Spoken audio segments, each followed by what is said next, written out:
Te ves súper intergaláctica, güey. Thanks. That's a huge compliment.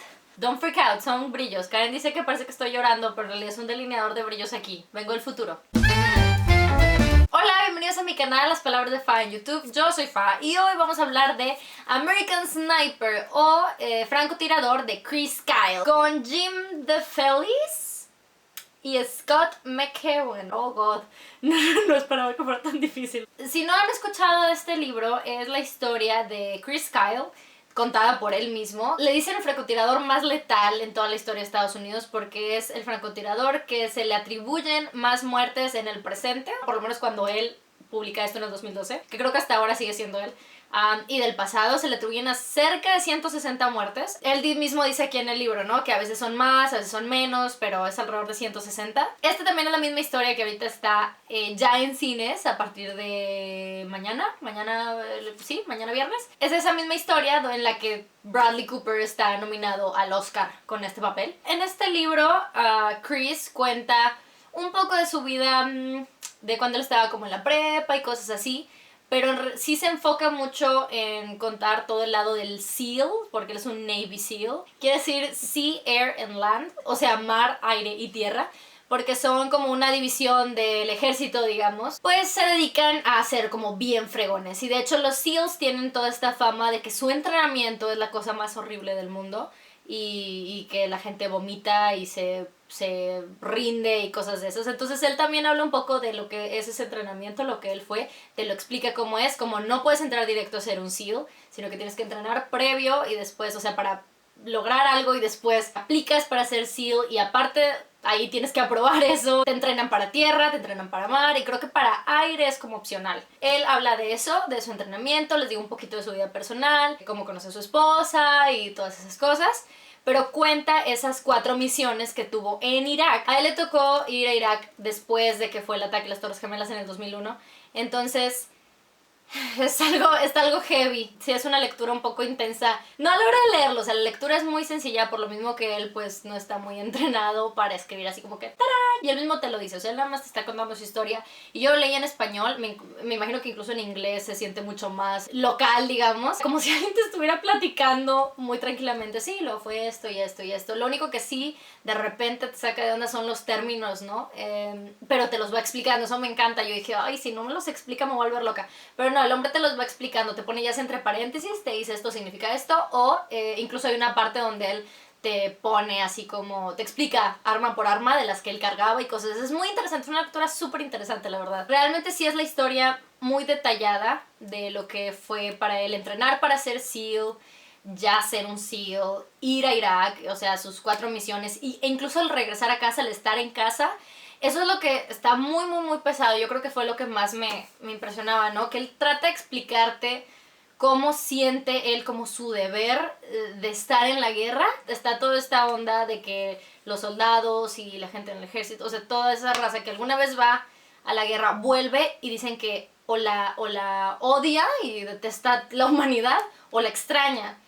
Entonces él trata de explicarte eso, de por qué él quiere regresar a Irak y por qué necesita regresar a Irak. Mucha gente, de hecho, estaba yo viendo así como los comentarios, pero de la película. Y dicen que sí parece, ¿no? Que el tipo está así de que súper lavado el cerebro y como que medio...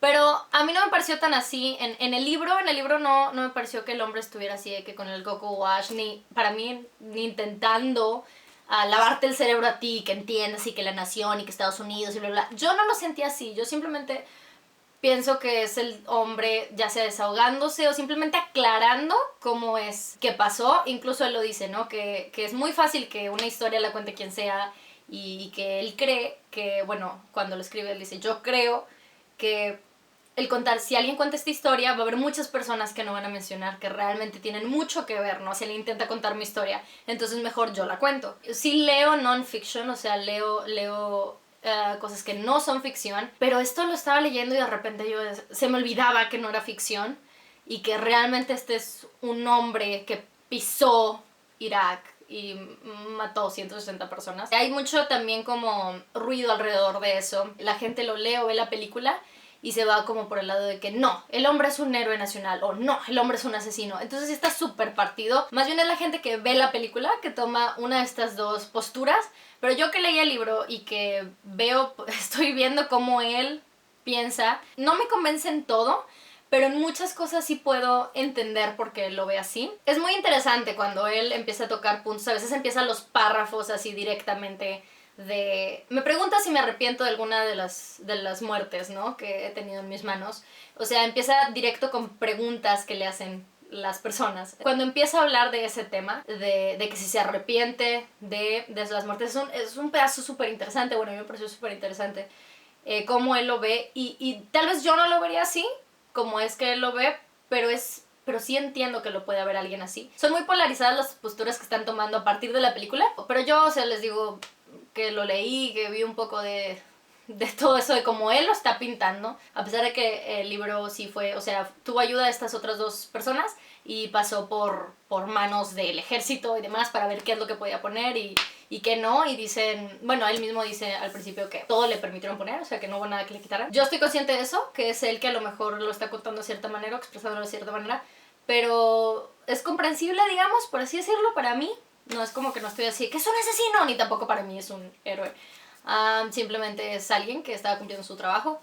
Y que era good at it. Sí, y es muy padre, o sea, fue muy interesante para mí leer su historia. Estaba pensando hace rato si le daba 3 ponis porque me gustó, pero ahorita que estoy platicándoles del libro, realmente me gustó mucho, fue una lectura súper chida. Y sí, tal vez sí se gana los cuatro ponis. Muy interesante y con un final, no sé, desgarrador, que te deja en shock. Inesperado. O sea, súper inesperado. De verdad, yo les recomendaría que lo leyeran, que ustedes lo vieran por sí mismos esta historia, o que vieran la película, no que vayan directamente a buscar la historia del hombre en Wikipedia. Este libro me lo mandaron de Warner, mis amiguis de Warner. Y también me dieron chance de ir a un screening, entonces pude verla desde antes. Muchas gracias por eso, ya saben que a mí o sea, son bien bellos conmigo en esos aspectos y maravillosos. Vamos a hablar un poquito de la película. Creo que en sí el libro lo leyó el mismo Bradley Cooper, que interpreta a Chris Kyle. Lo leyó Bradley cuando sale en el 2012 y entra como productor del proyecto. Lo que él quería era que Chris Pratt, que no sé, es Chris Pratt, maravilloso, no sé, de Parks and Rec y de Guardianes de la Galaxia. Estaba pensando dónde referencia a Chris Pratt y no me acordé de Guardianes de la Galaxia. Everwood. Everwood, o sea, total, Bradley quería a Chris Pratt para que interpretara a Chris Kyle, porque sí, o sea, y neta, los ves tú a Chris Kyle real y a Chris Pratt y sí se parece, ¿no? Puedes ver cómo Chris Pratt puede llegar a ser parecido a él. Pero bueno, creo que hubo conflictos con, de hecho, Guardianes de la Galaxia, con filmaciones y esas, entonces no podían conseguir a Chris. Pero es realmente a partir de un suceso en el 2013 que la película empezó realmente ya a tomar forma y se empezaron a mover las cosas. Consiguieron a Clint Eastwood como director y el mismo Bradley se dio cuenta, o sea, y como productor se dio cuenta que la película no iba a suceder a no ser que él interpretara a Chris Kyle. Pero me parece muy chido que es realmente un proyecto en el que Bradley tenía fe. Ajá, tenía fe y lo quería hacer él sin haberse pensado como el actor, sino simplemente lo quería llevar a la pantalla para que gente conociera, digamos, su historia. Y es lo que le dijo el papá de Chris a Bradley. El papá de Chris, Kyle, le dijo, cuando Bradley le dijo de que, oye, pues, ¿sabes qué? Voy a pues, hacerlo yo a Chris en la pantalla. Y dice que lo vio súper serio y le dijo de que mi hijo es el doble de grande que tú. Y el otro así de, sí, lo sé. I know. Sí, voy a intentar llegar a su tamaño.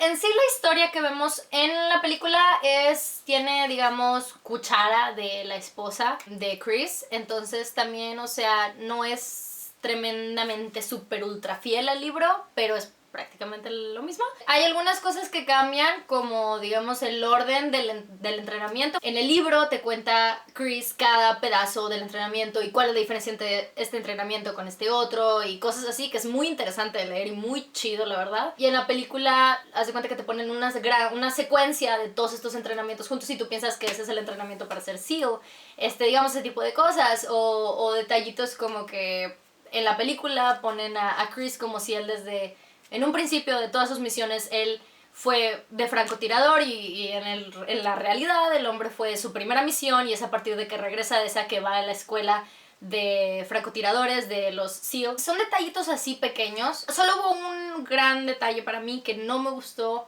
el cambio que hubo a la película. La primera escena que ves tú en la película, a lo que sucede en esa escena y a cómo termina esa escena, eso es diferente cómo sucede en la película, cómo pasó en la vida real. Y mucha gente piensa que es un detalle mínimo y lo que sea, pero para mí me parece significativo. Eso es lo único que yo no me sentía a gusto de que hubiera pasado así. De ahí en fuera realmente es súper parecido todo y en sí Clint Eastwood es un súper director. Tuvo buen ritmo y tiene escenas muy chidas ya en la guerra. Hay una escena con una tormenta de arena que quedó súper bella así.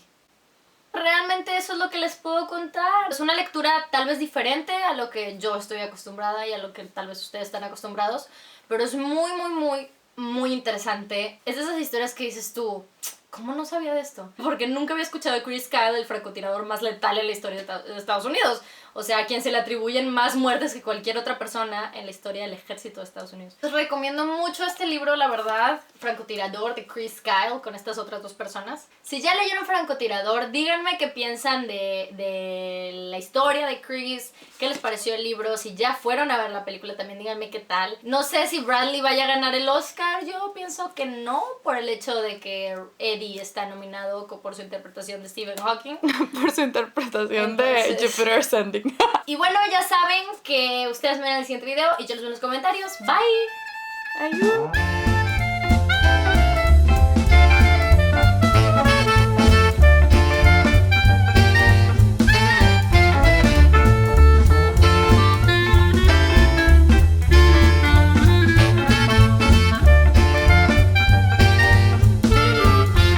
Muchas gracias, por eso ya saben que a mí o sea, son bien bellos conmigo en esos aspectos y maravillosos. Aparte que me están consiguiendo unos pósters del Código Enigma, just saying, I mean, by the way. Benny Boy. The Benny Boy. Aunque ya se ha casado. ¡Stop! That's just mean. Realmente no estoy enojada que se casó, es broma, realmente estoy muy feliz por él, quiero aclarar eso.